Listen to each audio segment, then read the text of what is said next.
Welcome to the Game Deflators Podcast, Season 2, Episode 10, otherwise now known as Episode 15. That's right. We secretly recorded 5 more episodes, except we didn't. John and James recorded episodes before, and we're just dropping the whole season thing. Yeah, going straight into episodes. It doesn't now. make sense to keep multiple seasons of this going if we're going to keep this going as like a single thing forward. But just so people know, if you go on our YouTube page, you're going to see on there 4 episodes in Season 1, 9 episodes, plus today's, which will be Episode 15. There are some lost episodes floating around out there. We honestly, truly did lose them. So I guess whenever we find them, we'll upload them. By the way, I'm Ryan, and I'm joined by my co-host, John. It's the opposite, but yeah, we'll go with that. I can be a co-host today. That's fine. So here on the Game Deflators Podcast, we like to talk about games we've recently picked up, games we're currently playing, and as always, the ever-loved Inflation-Deflation Challenge, where we pick a game and decide if it's worth the current market price or not. Yeah, thanks, Ryan.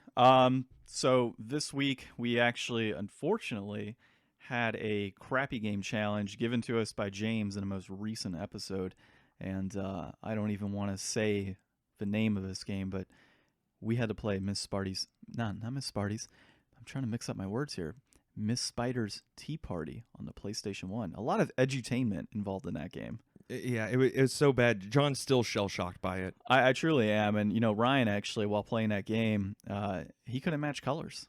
There were no colors. Okay, so we'll get into that later, but starting off, John, what you got for pickups this week? So this week I got a couple pickups, well, like 4 pickups, and some interesting stories behind them. We'll go with the first one. The favorite of the group was Hellblade Senuas Sacrifice on PS4. Finally released a physical copy. I think I brought this up in a previous episode a while back, but that I really wanted to play this game. I just didn't want to buy a digital copy because I absolutely hate buying digital games. Just not a fan of it. So when they announced, yeah, exactly. We've mentioned it multiple times. So when they announced a hard copy of this game, I was like, yeah, I gotta pick this up, and I certainly did. And I also played it and beat it within a couple days, so that was fantastic. The other pickups, though, and here's a story for it. I picked up Test Drive 2, Where in the World is Carmen Sandiego? And I think it's like Dragon's Eye Mahjong on the SNES. So the story behind that, I go into, and you can find this on the Instagram page as well as Facebook, but I go into a Goodwill, searching around as I usually do, and I come across a stack of Super Nintendo games. Like, sweet, these are probably all overpriced, but let's go ahead and see the first title on top, Street Fighter 2, and let's see what it's priced at. If it's a decent price point, then that means the rest of the games here could be adequately priced or underpriced. So I pick up the Street Fighter 2, I'm like, I'm going to guess $12. I flip it over, $29.99. Terrible. That's like 2-3 times the price of what it typically goes for. Looked at the rest of the games, Super Mario, World, Donkey Kong, Super Mario Tetris, everything was like $30 a pop. And of course, I get the World, and the World is Carmen Sandiego. Relatively $15, $16 game on average, $4. I look at Mahjong, probably about a $5 game, I think, $4. Test Drive, maybe a $12 game, $4. So I'm like, the games here that are actually not worth it necessarily, they're going to be shelf dressing, as James likes to put it, but those particular games were very much underpriced. And you look at the Mario games, the Donkey Kong, and they're super overpriced, and Street Fighter. So it's just like, who the hell's pricing this? So of course I asked the manager, or not the manager, I said, who prices this? And they're like, oh, our manager does. And of course I asked what the manager was smoking, just outright. I should probably hold my tongue sometimes. Well, I mean, once you get into, name recognition, those are going to be the things that people who are selling and unaware are going to say, hey, these are games that I've heard of, so these must be the popular games. These are old games, so they must be worth more than whatever this is. So regardless of the actual value, the perceived value is probably going to be way off when it's some manager at Goodwill that probably has no idea what they're doing anyways. Yeah, and unfortunately, that's a Nintendo effect. I mean, no matter what secondhand store you go into, it's kind of nice in a way, though. They see the Nintendo games like a Mario and a Donkey Kong, and they skyrocket the price. But then I can go in there in the same location that had like $15 on a Toadstool Golf loose, all right, for the GameCube at, $15. I pick up Zoids on the GameCube Complete in box for $3.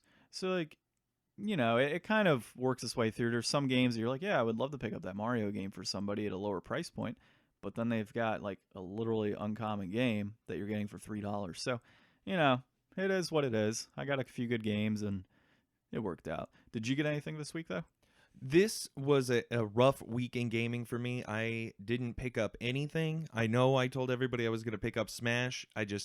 Christmas shopping, family, all that stuff that you get around this time of the season has really taken me out of games. I haven't played anything or bought anything all week. I've had just other priorities. So we'll see what Christmas and Santa brings me, and if not, I'll run over to Best Buy. So what you're saying is you inflated your wallet? Is that what happened here? Yeah, the inflation and then the immediate deflation as I got to the mall. That sounds about right, man. Well, obviously you didn't play anything.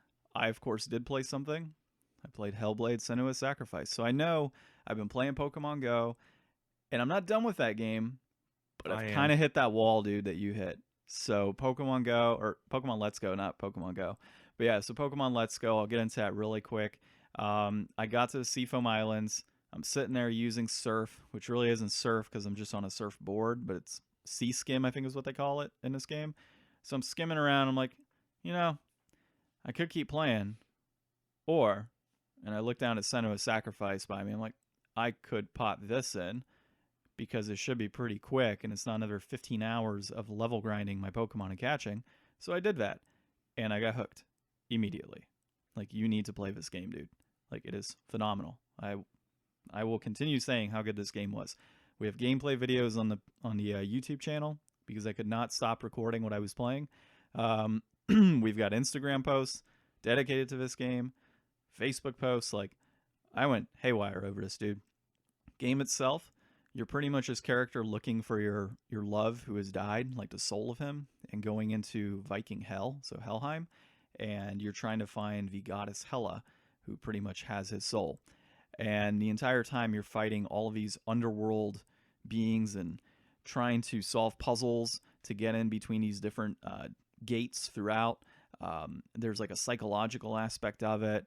Flames everywhere, voices speaking in your head.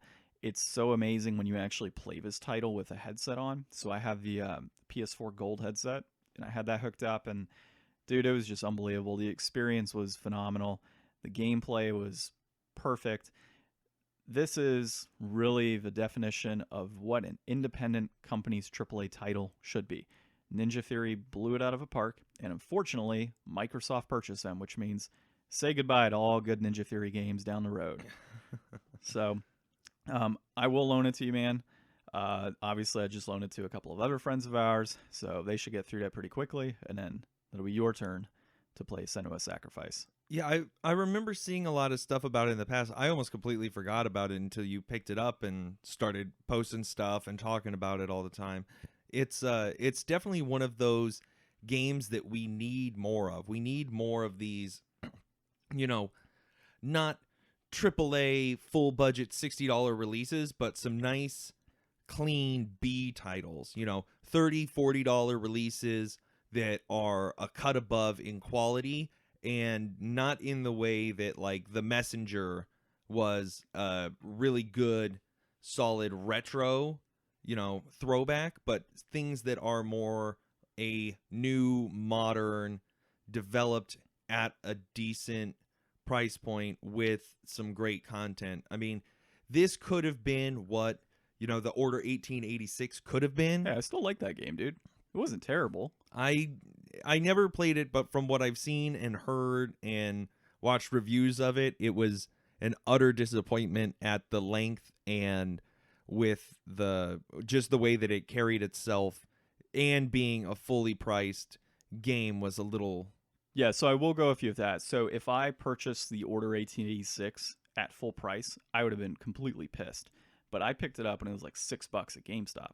So for me, I pick up this game. It's a 6-7 hour game. Pick it up for $6. You can't beat that. So I will loan you that game, and you'll see that it's a pretty decent game.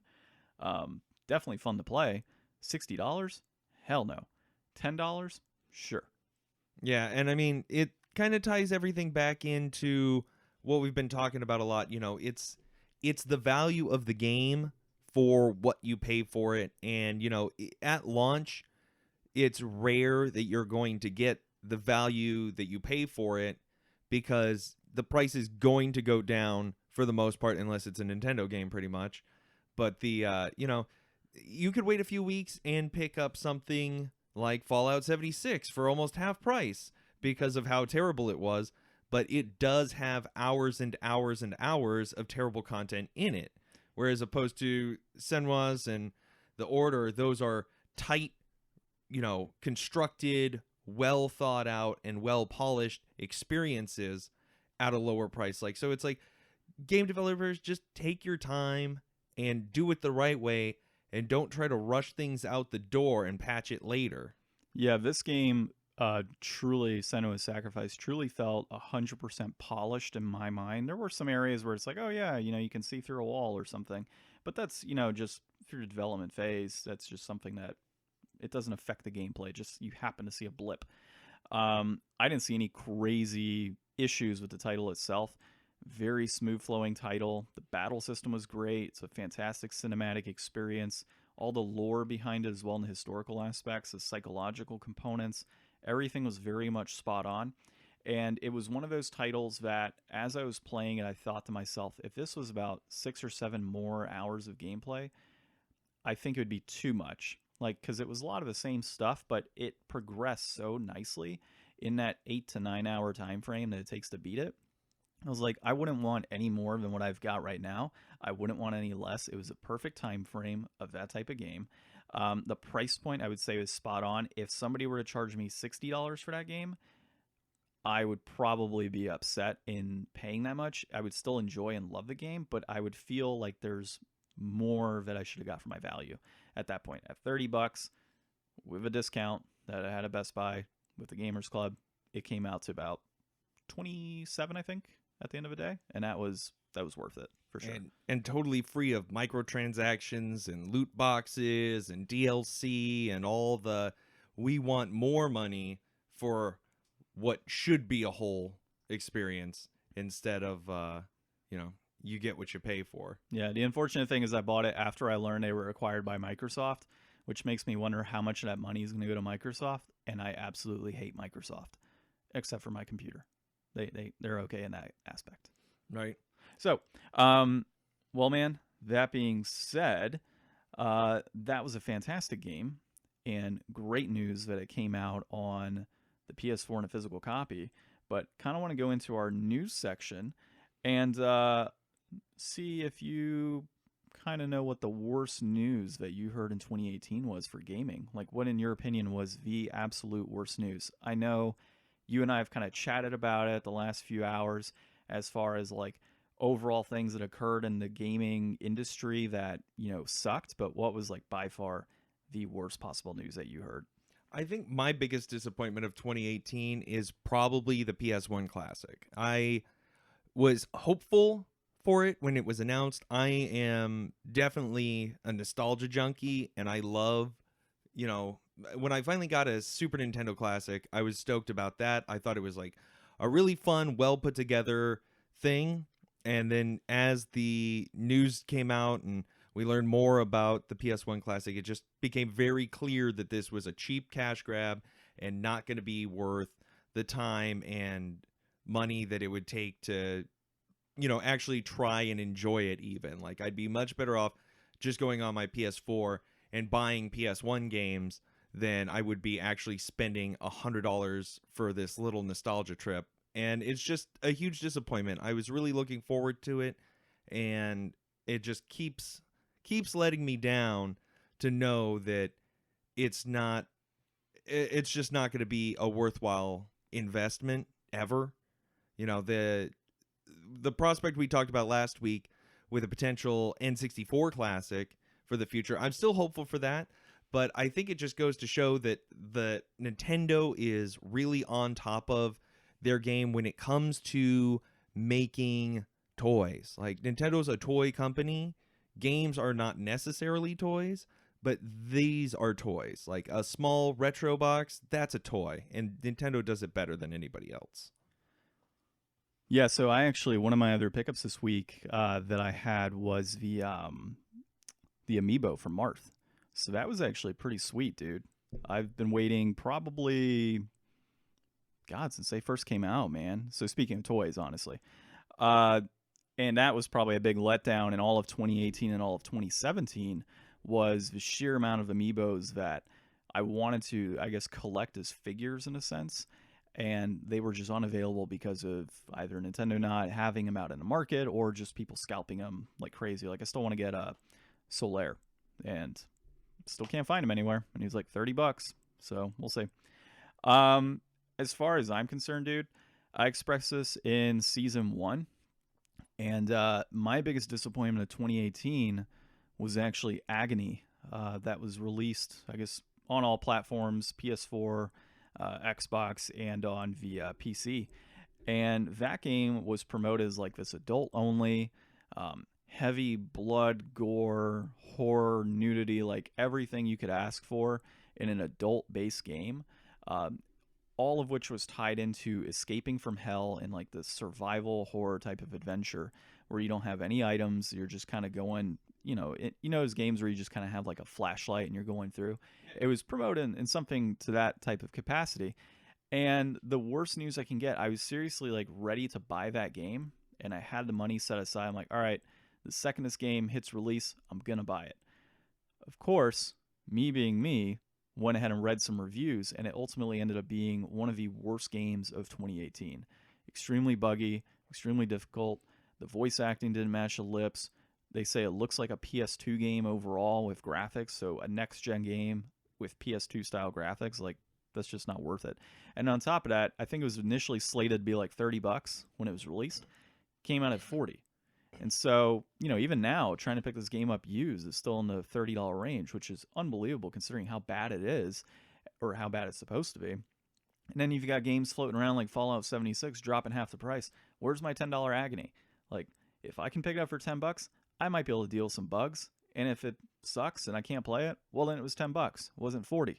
So that's where I'm at with that, man. Super disappointed in that title. Yeah, one lesson I think I've learned this year is that I'm going to be much more cautious about day one pickups. Like, Red Dead was totally worth picking up first day for me because I knew it was going to be something worthwhile and something that I would like, regardless of what, little minute problems it might have.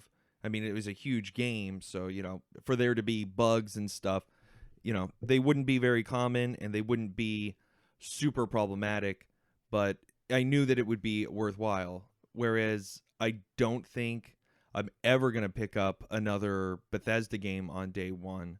I haven't in a long time, actually since the first Skyrim release was probably the last time I actually picked up one of their games on day one, and I don't think that I'm ever going to do that again because I just don't have enough faith in a lot of these AAA games to release their games as a fully finished product and not just as a, hey, guess what? We can patch all this shit in later. Here's another 50 gig patch or, whatever it is. It's just not, it's not right to sell us a day one product with a day one patch because you had to get it out there in time. Like, do your job well, and everyone will appreciate it. You do your job bad, and then you're going to turn into, this huge story now. And it's like, it seems like 2018 was a really, really good year for gaming. Like, we had some really good games come out this year, and I've been really happy with most of what I've played. And, even the things that I've played that I'm not super happy with, I still appreciate. Like, I'm not happy with Pokemon Let's Go, but it doesn't mean that it's a bad game. Like, I'm not going to harp on it and say that the changes they made are terrible changes. I like the changes. I'm just tired of the format as a whole, and it's just one of those things that's a me issue. It's not a them issue. Yeah, I'm totally with you, man. And there was a lot of great games that came out in 2018. Nothing that I really have picked out. I mean, the God of War came out this year too, right? Yep. In 2018. Yep. So yeah, early 2018. I picked that up for how was it, like $15 just a few weeks ago in GameStop during the Black Friday sales. So I'm right there with you. I don't pick up games typically right upon release because I've been burned on so many other occasions by both developers and console makers. I haven't honestly purchased a day one console since I think PS2. The rest of it's just kind of been like, let me wait and see what's going on. The PS3 I bought later on as generation. I did get, well, not later on, I did get a 60 gigabyte, but it was, far enough in advance. I'm like, if there's any crazy issues, I'll know about it. Little I know, like 3 or 4 years later, it would die off of a yellow light of death. Granted, it did last longer than everybody's Xbox at that point in time. Right. So, I mean, it took a little longer for that game to really kind of get hammered with those issues. But yeah, I mean, getting burned in so many instances has really just kind of deterred me as a collector and gamer to pick up, a brand new title or a brand new console. It's just not going to happen nowadays for me. So if like a PS5 gets released, I'm not buying that right away. Hell, my PS4, I didn't buy it until the PS4 Pro came out, and it had been on the market for like 3 months at that point. Yeah, I waited for PS4 for the Slim because it's always half the price, half the size. All the bugs are worked out. Like, you can always count on Sony to come out with a second gen and now a third gen.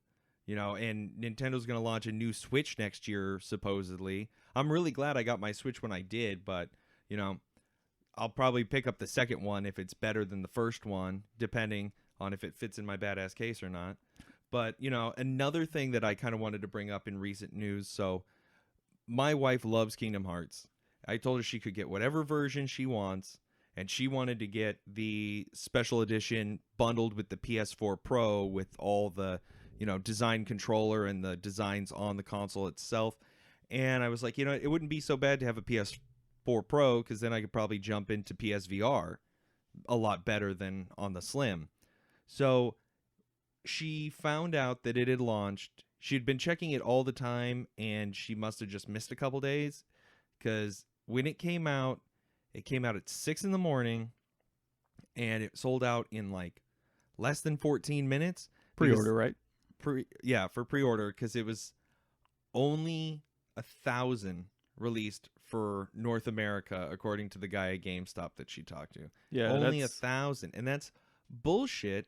And now they're online. They're being sold for upwards of $800, $900 on eBay for this bullshit. And eBay's trying to crack down on it to make sure people can't do that as much. But it's just like, if you're going to have a brick and mortar store, you should have like, it's the same thing that happened with me and the Let's Go Switch that I was thinking about getting. Thank God I didn't. But, it was only going to be available on GameStop.com, and you got to pay for it all up front. It's like, what happened to the good old days where you could go down to the store and just do it there, as opposed to letting scalpers have free reign and control for shit that they don't even care about? Like, the fans aren't getting the product, and the fact that the creators aren't upset about that is ridiculous. Well, then again, I mean, you're talking Square Enix and Nintendo for a lot of these items that are coming out with crazy pre-orders that are selling out right away. A lot of those games you can still pick up and go to GameStop or Best Buy and do a pre-order of a title. Now, obviously, there's exclusive situations like a Kingdom Hearts limited edition for GameStop for the PS4 Pro. But there's a lot of titles you could still go in and put down $25 and you're good to go. Like my copy of Owlboy that was limited on the Switch, I think I put down $5 because that was apparently set by the developer that was the minimum amount needed for a pre-order when it came out, versus the $25 typical for a limited edition. But I'm right there with you, man. Like, the amount of scalping that's been going on as of late, I'm really, really hoping that they kind of crack down on it with eBay and start removing a lot of those third-party sales for items that are well above what it's going for on a pre-order basis, especially sellers that have like 2 copies of that. Like 2 of those PS4 Pros, I mean, you're making double your money regardless, but come on, man, $1,600 for 2 consoles that you just pre-order for $400 each. Well, and you don't even care about. That's the worst part, is it's like these people come in and they take it away from the people who would actually appreciate it and actually want it, and the limited quantity. Like, I know that we've talked in the past, and I've kind of sided with, the Nintendo on how they've released some of their stuff, but this year's really turned me around and made me a cynic, I guess. Yeah, see, I told you, man. Like, right when we first started talking about this, and you're like, it is what it is. Like, Nintendo's got this product, and they can limit it, and all.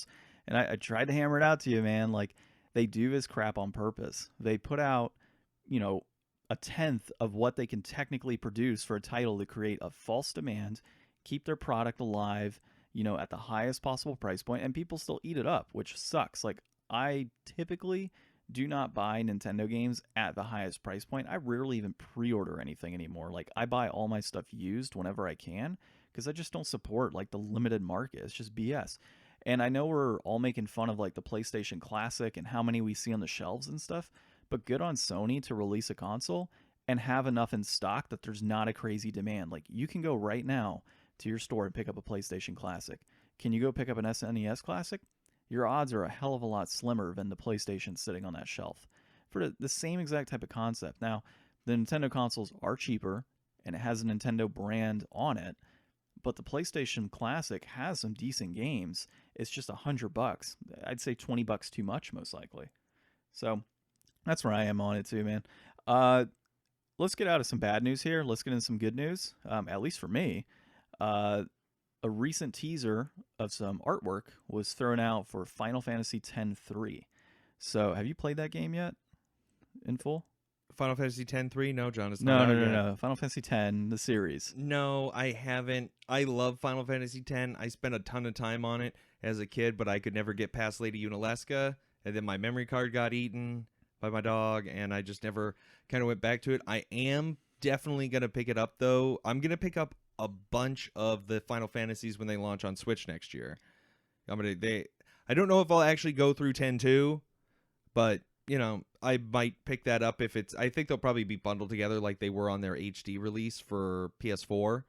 So I might dabble in some of that, but I definitely want to get through all of Final Fantasy X. And my biggest problem with big RPGs like that is it's hard to pick up where you left off. But then again, it's also hard to restart because how many times have you played the first 5 hours of a really long game only to give up because you already know what the next 10 hours after that first 5 hours is going to be? So I'm kind of guilty of playing Final Fantasy X 3 times in its entirety. So I will tell you with that game, I've probably put in, because I've actually 100% of that game. So as in every full sphere grids for every character? Full sphere grids for every character. Holy shit, you're crazy. And so I want to say in total, I put in close to 400 hours of gameplay with all 3 times I played that game. Wow. So that game, in my opinion, is one of the better Final Fantasies. I love the storyline. I love the Blitzball.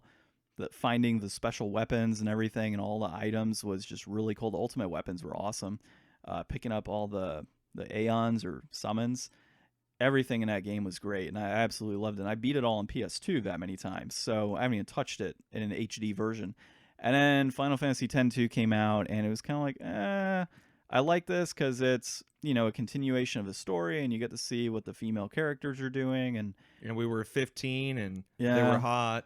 Well, sure. But yeah, overall that game, man, it was cool, like the dress spheres and stuff and being able to have the different abilities. But the game in general just did not, I played so many hours of Final Fantasy X that when X-2 was announced, I'm like, this is sweet. It's the first ever Final Fantasy. It's branched off as like a second of the first game. Like X-2 was the first of that type of game. And, playing it, I just didn't get the same enjoyment. It just wasn't the same. It was kind of like keeping a lot of the same battling that they did in the first game of X, but they started incorporating other elements that just didn't fit, in my opinion, at that point in time. And it was just a pain in the ass. It just wasn't as fun. So I'm really hoping that a X-3, if it was to come out, would obviously be like the best of both worlds. I don't know how they would do that, but I mean, and this is just literally concept art, which could be just some random Joe Schmo on what was a porn website known as Tumblr, putting up some artwork. Yeah. So, I mean, that's really all it could be, but it could honestly be leaked teaser stuff as well. Well, and then there's the whole idea of, is it going to be the same kind of game? I mean, we already know that Final Fantasy VII Remake is going to play more like 15 than 7. So, a lot of these games are transitioning into this, Kingdom Hearts-esque real-time battle system, which people seem to really like, and then kind of leaving behind the classic turn-based RPG mechanics. Yeah, totally, man. I'm actually trying to find this article that we're citing here that had the teaser. So if you want to keep talking, dude, you can keep talking. Another thing that I don't know, like, I like the idea of a Final Fantasy X-3 because 10 is such a beloved classic. Even though I've never beaten it and I've never really gotten that far in 10-2, I still like the idea of playing a 10-3. But I would also really like to see Final Fantasy kind of jump back.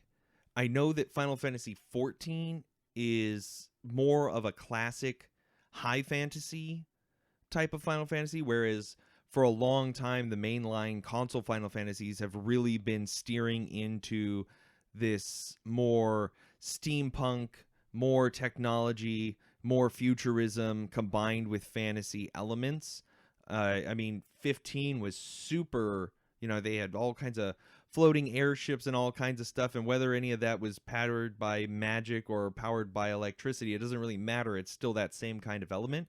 But I would love to see like a brand new console release Final Fantasy that goes back to like, let's get into dungeons and forests and swords and archers and do it in a way that's more of that high fantasy classic, maybe something more elaborate than going around and collecting elemental gems to save the planet and release, each spirit of each crystal. Like, we could definitely get away from some of that, of the classic stuff, but I would like to see a return to these kind of forms, more akin to like the art style and stuff in Final Fantasy IX.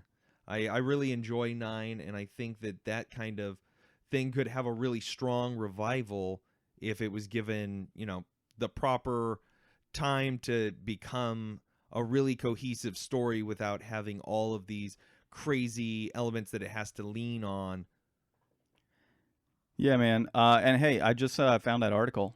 So it was Guillermo Ortega of Gaming Instincts, who he actually had an interview with somebody within the Square Enix team.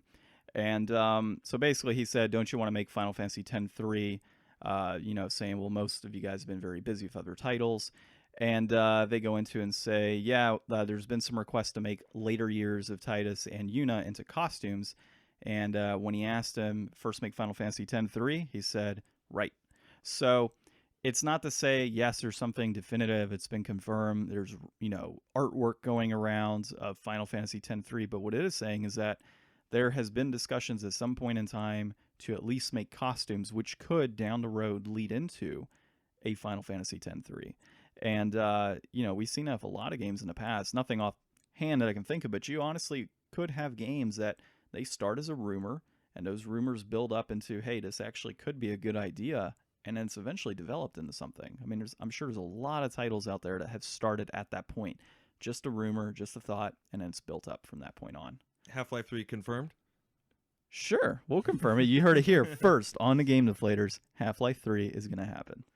I mean, and then there's all kinds of other stuff that, where's the time going to come from this? Like, if it's just a rumor now, I mean, Final Fantasy Versus 13 was, we had video footage 10 years before that game actually came out. So I wouldn't put much faith into this, and if it is going to be a reality, we're not going to see it until we're on episode 300 or something of the podcast, I'm sure. Let's see. So 15 years times 52 weeks in a year. Ryan, more like episode 600 something. Okay. Roughly, and that's if we're not dead by then. Right. So yeah, I guess we'll find out. Hopefully this happens. I would love there to be a sequel of a sequel. So I think that's it for our gaming news this week, unless you have anything crazy going on. I guess we really need to appease our third member of the Game Deflators, James, who manages our Facebook page. Obviously, well, we all manage it, but he's really one of the primary points on it. And of course, joins us whenever he can nowadays on on a whim. He gave us the unfortunate challenge. It was a crappy game challenge / inflation deflation this week for Miss Spider's Tea Party on the PlayStation 1. I think we're just going to call it a crappy game challenge. I don't think inflation deflation really comes into play with this game. I think it certainly does. I picked it up for $2.50, and it's inflated to an average $5 price point. Wait, for complete in box is $3.62, my friend. Oh, well, that's gone down since the other day. So what's a new copy running for? $6.76. So all of you that need to complete your brand new in-box PlayStation 1 collections, Miss Spider's Tea Party is only $6, brand new. There you go. Yeah. So I guess I'll open up this game. Normally, Ryan and I pull up a wiki. We get some information and background on this game, or any game really, just to kind of get an understanding and really help you guys kind of see, who developed the game, when did it come out, all that good stuff. And we can find anything on this game. Yeah. So mostly what I was able to find is just a list of other titles by the creator or author of the original Miss Spider book series, which some of you may remember from the Scholastic book years, or Scholastic book fairs of years gone by. And I'm pretty sure that's where you would have picked up a title like this. For the most part, at a Scholastic book fair? Yeah, they had computer games and stuff. Like, where else were you going to buy your math blasters? PS1 games? I'm sure. Well, mine didn't have it. I'm going to call my old elementary school. It's probably in the catalog. Man, I don't remember that. But you wouldn't have been looking at Miss Spider, probably. Probably not. Yeah, no, probably not. Maybe Blue's Clues, which don't tell James, but I have that game too. Oh God. So the game, we couldn't really find a whole lot on it. We found a whole bunch of other titles, and I did find a title of another book, which confused me for a little while until we realized that it wasn't the same person, because I was looking at David Kirk is the original author of the book, and when you go and search for David Kirk, you come up with all of these, Little Miss Spider's this, Little Miss Spider's that, and then also on the list, Child of Vengeance. You see, that's a game that I would have enjoyed playing. Exactly, but they're different David Kirks, so don't mix your Kirks up. We're looking at David Kirk. Do you think that both of these David Kirks, when they see each other at parties, just kind of go like, "Hey, David Kirk, Miss Spider, right? Yeah, you're Child of Vengeance, right? Right. Yeah, we should do a story together." Yeah, just mash those up. Little Miss Spider of Vengeance. So let's get into some Little Miss Spider discussion here and some of the fun that we had.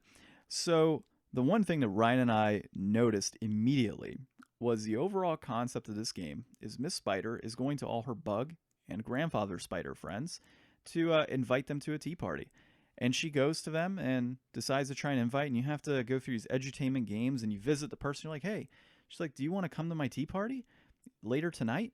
As she hands them a cup of tea on a platter with 4 other cups of tea. She's dropping in on everybody with tea in hand, inviting them to come over for tea. It just seems a little bit, like, why would you bring the tea and then invite them for tea? But, who are we to question Little Miss Spider? I guess because it's a tea party, maybe it's only a small serving to give them a taste of Mrs. Spider's tea. The other thing is you always give them the first taste for free. Exactly.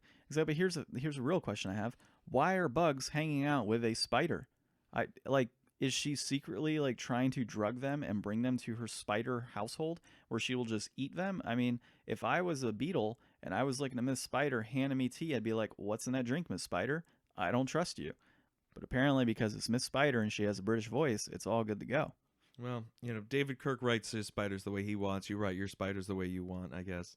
Sure, I guess we'll go with that. I like the other David Kirk better. Right. The other games, so it's a whole just list of little mini games, mostly matching and colors and all that kind of stuff. We chose to play on hard. Ryan struggled on the matching of colors. Okay, so if you play this on a PS3 on hard mode, Upscaled. Thank you. upscaled in widescreen. I challenge you to do the matching game with the fireflies, because they all look exactly the goddamn same, and none of them match. And it's a huge pain in the ass. It literally just trial and error matching. Like the first two I picked, I was like, oh shit, this is going to be easy. They match. And it's like, sorry, didn't match. And then I had to hear that for like the next like 6 minutes while I tried every combination to get through it. It was absolute garbage. Every other game worked pretty well. We didn't really run into any other things that made hard mode difficult. And then upon revisiting the Firefly game in easy mode, they are indeed full-on different colors to make the matching actually apparent. So I don't know if it's like just an artifact of the upscaling and the widescreen that we had on, and that was fixed when we changed it to just the normal screen dimensions. I'm not sure, but for whatever reason in hard mode, it just decides arbitrarily which ones match and which ones don't. Those butterflies are hard too, man. Trying to get through to butterflies and find them like blended in. So you've got this like highly upscaled on a 55-inch 4K game that's already really bad graphics, except the cinematic parts. The cinematic parts are actually pretty decent. Yeah, it has those kind of, early 2000s CGI graphics that are really smooth and non-polygonal, and then all of the actual like interactive parts aren't 3D at all. Yeah, it's just all flat, which, it didn't bug me too much overall of the game, but yeah, those butterflies were hard to find. And then I did beat you in the race game. We both had to go downhill, which I don't understand why a moth needed help going downhill. The caterpillar I could understand clearly ate too much. It was a very large caterpillar. I could see why a caterpillar needed some assistance, but the moth, really? Come on. And how's the moth running into rocks that the caterpillar was hitting? Like, are they mountains? Like, I just didn't get it. But regardless, you had the easier path, and I beat you by 0.02 seconds. You certainly did, John. You certainly did. That was the most exciting portion of our gaming. We only played this game for, James, if you're listening, we only played it for 25 minutes, but we fully beat the game within the 25 minutes on hard mode. Yep. If we would have played on easy, it would have been like 10 minutes. There's no way. But I will tell you, Ryan, there was an Amazon review, and it said it was too hard for their 2.5-year-old son. So maybe it's difficult once you get into that 8-year-old range. Maybe. I don't know.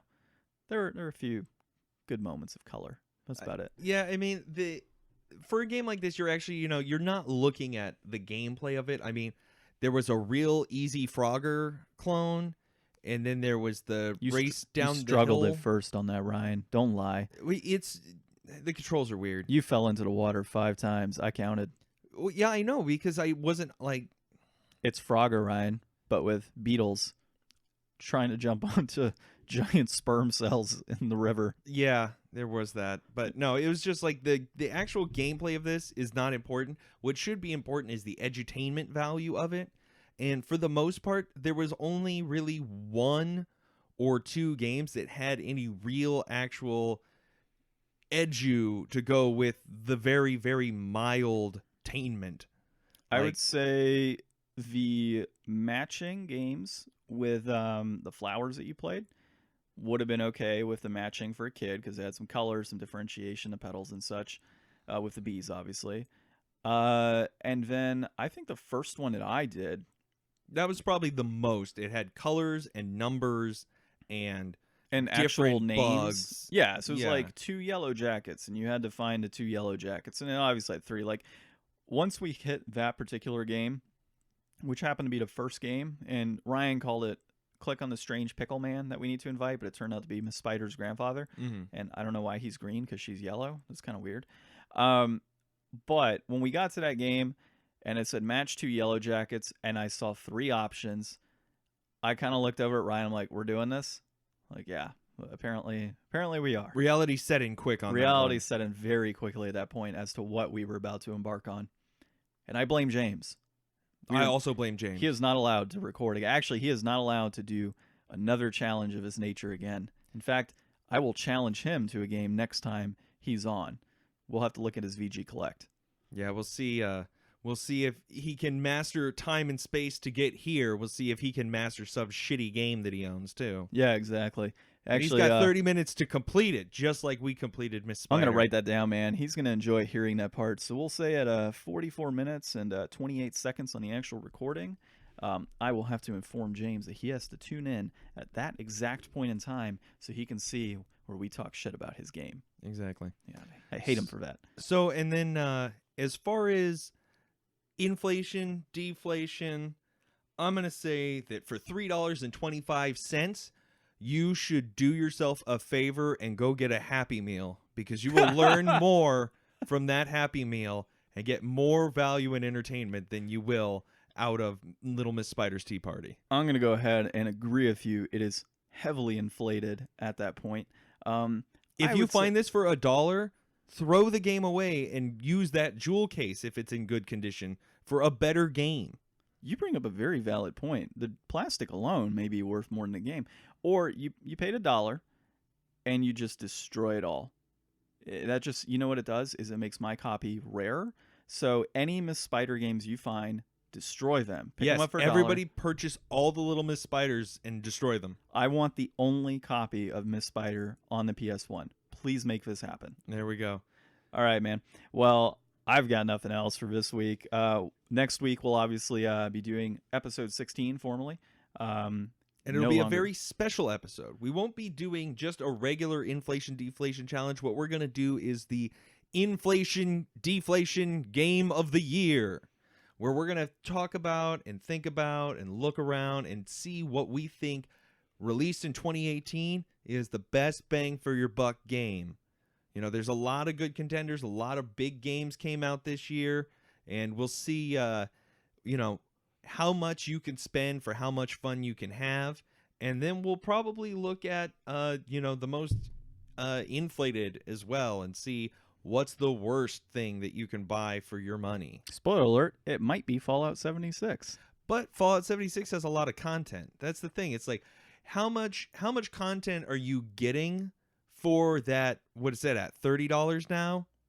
It might have gone back up. That might have been just a sale. I don't know. Just Black Friday sale? Well, no. I mean, it has been pretty low recently, but you do get a nice plasticky looking nylon bag if you get the collector's edition. No, right? Which I think they now said you have to wait 4 to 6 months to get the new one, the better bag. Oh, the actual one that they promised? Yeah, exactly. So good luck on that 4 to 6 months from now. Yeah, man. And we'll obviously we'll do the worst game, and I think we should probably review, not necessarily review, but kind of look back at the games that you and I played for inflation deflation and really determine out of those what was our favorite. Yeah, that sounds good. That sounds good too.